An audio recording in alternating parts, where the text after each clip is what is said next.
Sur la ville de Chartres, on a baissé les impôts locaux tous les ans, entre 2001 et 2024.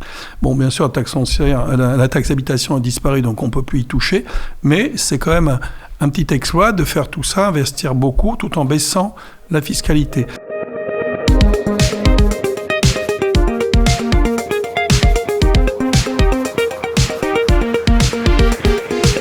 Bonjour à toutes et à tous, à chacun, à chacune. Bienvenue dans Chartrissimo, l'émission de Radio Ranciel qui vous informe chaque semaine désormais sur l'actualité municipale et communautaire de Chartres Métropole. Il n'est jamais trop tard pour présenter ses vœux lorsque le cœur y est.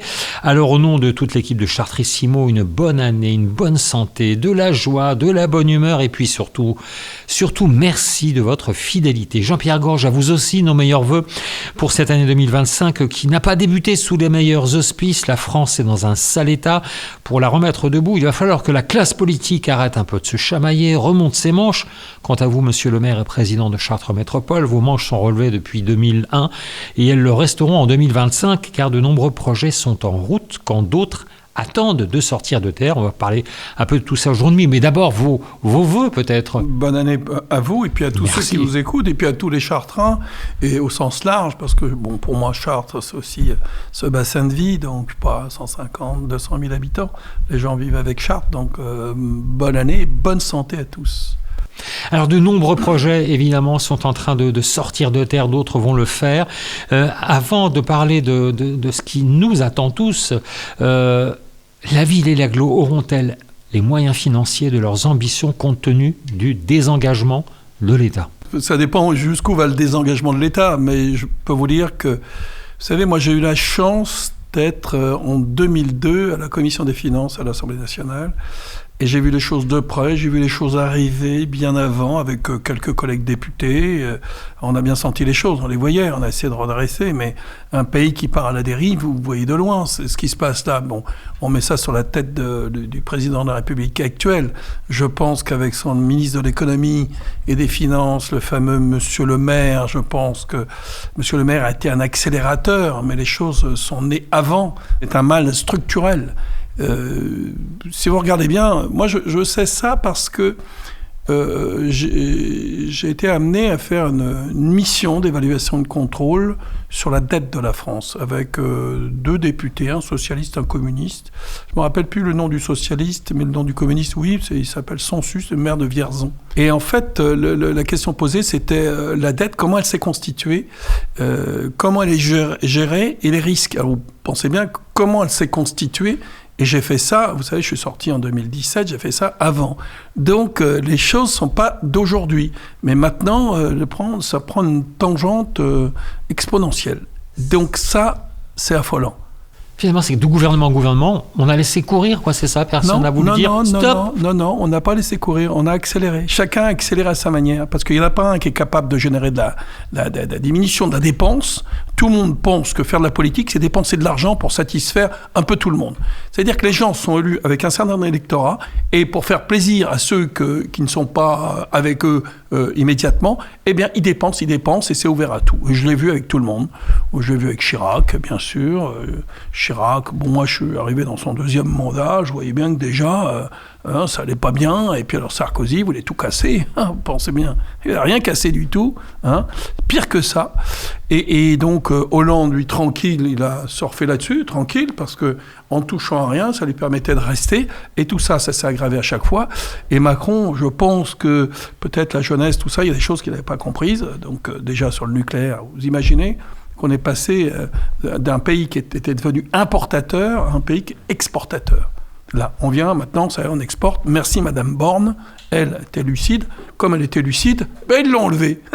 Voilà, c'est ça la politique. Alors, bon, on peut en mettre sur la tête des derniers, mais... alors, le truc incroyable, c'est le ministre de l'économie et des finances qui demande d'accélérer les ENR.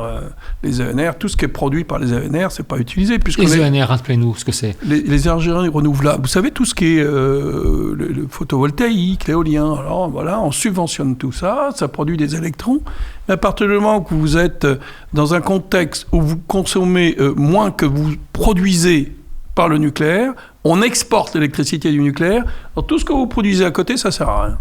Voilà. Donc voilà, vous subventionnez et vous rachetez des choses qui servent à rien. Donc voilà, il y a eu toute cette gestion, mauvaise gestion de crise. Vous voyez, pendant le Covid, avec ces PGE, c'est tous ces prêts qu'on a garantis aux entreprises, là, voilà, donc qui devaient les rembourser. Mais on en a fait pour tout le monde, pour les entreprises en bon état, qui risquaient d'avoir des problèmes, mais toutes celles qui devaient tomber, qui devaient mourir, on les a subventionnées. Donc elles continuent avec de l'argent qui leur a été prêté, qu'elles ne pourront pas rembourser. Donc maintenant, elles vont tomber, et l'ardoise, sera pour la France. L'agglomération ne fait pas comme ça, puisque une collectivité doit présenter des comptes en équilibre. Alors elle peut s'endetter, mais après, il faut qu'elle fasse la démonstration qu'elle a la capacité de rembourser. D'abord, ce n'est pas le montant de la dette qui est important, c'est la capacité de rembourser. Vous pouvez devoir 100 € à un ami et n'avoir jamais la capacité de les rembourser. Et un autre peut avoir 1 million d'euros de dette, mais tous les mois, il rembourse. Donc voilà, c'est la capacité à rembourser qui est importante. Et ce pays était dans un déficit structurel depuis les années 76, pratiquement 74-76. C'est sous le mandat de Giscard d'Estaing. C'est-à-dire qu'on a un compte d'exploitation déficitaire. Donc quand vous êtes dans le déficit, vous ne pouvez pas rembourser vos emprunts. Et aujourd'hui, les fonctionnaires, on a eu discussion, les retraites des fonctionnaires sont payées par la dette. Alors, depuis 2001, quant à vous, vous n'avez eu de cesse de bâtir l'Odyssée, l'Iliade, le Colisée, un grand cinéma de centre-ville, le Pôle Gare. Vous dites que finalement Chartres est équipé pour les 50 ans à venir et que le ratio d'endettement, du coup, va redescendre dans les années à venir et puis vous n'aurez pas augmenté les impôts locaux? Non, je les ai baissés. Sur la ville de Chartres, on a baissé les impôts locaux tous les ans, entre 2001 et 2024. Bon, bien sûr, la taxe foncière, la taxe d'habitation a disparu, donc on ne peut plus y toucher. Mais c'est quand même un petit exploit de faire tout ça, investir beaucoup, tout en baissant la fiscalité. Au niveau de l'agglo, on a rajouté la taxe foncière qui n'existait pas, qui existe dans toutes les agglos. On a simplement rajouté ça, sinon on ne touche pas la fiscalité. Je dis ça parce que, en fait, quand vous avez fait un complexe aquatique comme l'Odyssée, bon, c'est 80 millions, ça paraît une somme importante, mais il n'y en aura pas deux, hein.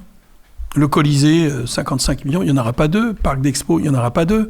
Et le cinéma, il n'y en aura pas deux. La médiathèque, il n'y en aura pas deux. Tout ça, c'est des équipements structurants qui étaient nécessaires pour l'agglomération, mais sans là, on ne va pas en faire d'autres. Alors, bien sûr, vous savez comment je suis, je vais bien trouver les moyens de dépenser un peu d'argent. Alors, donc, il faut réfléchir quels sont les équipements qui manquent. Est-ce qu'on peut envisager votre prochaine mandature, si vous êtes réélu, quelque chose de peut-être de différent, la ville est équipée? Ce serait quoi finalement le nouveau défi? Qu'est-ce que les Chartrains vous disent? Parce que vous faites de nombreuses réunions publiques dans tous les quartiers de Chartres. Ils vous disent quoi en fait? Sur les équipements structurants, je pense qu'ils s'imaginent pas. Ils attendent peut-être qu'on leur dise, parce que franchement, je n'ai pas de demande d'équipement structurant.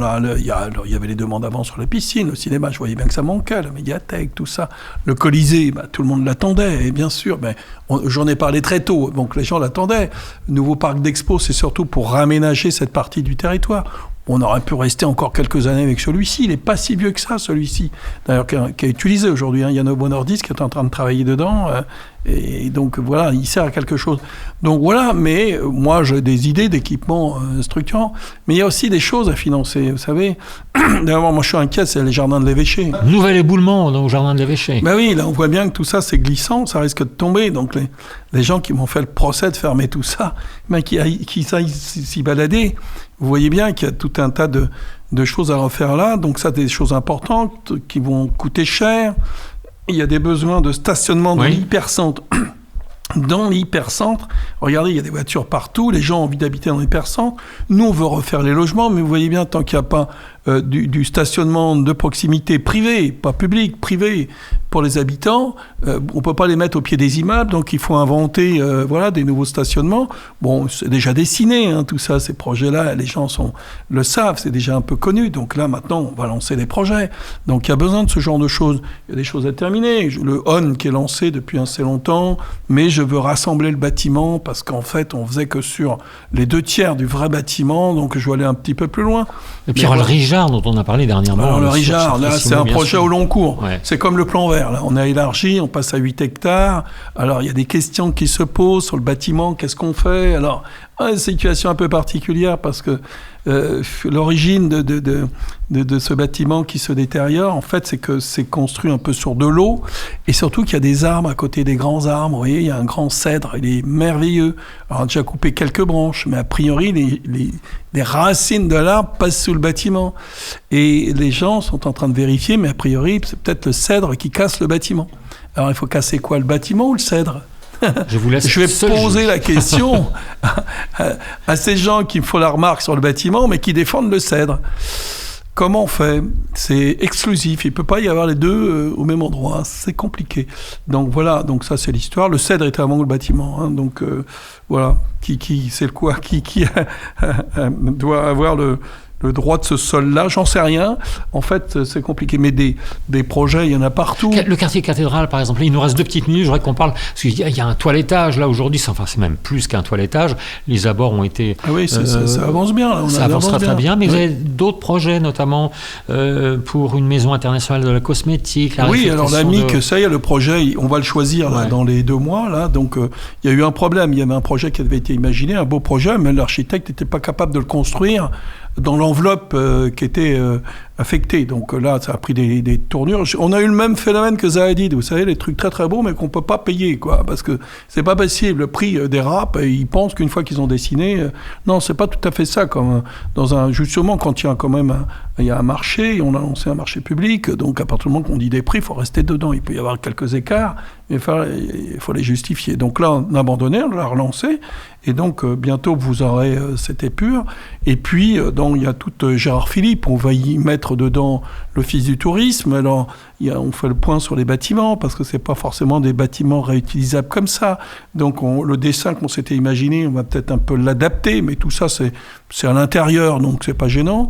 Et puis, donc, il nous manque encore quelques vérifications là, sur la partie devant la cathédrale, avec l'archéologie, ce que ça représente exactement, tout ça.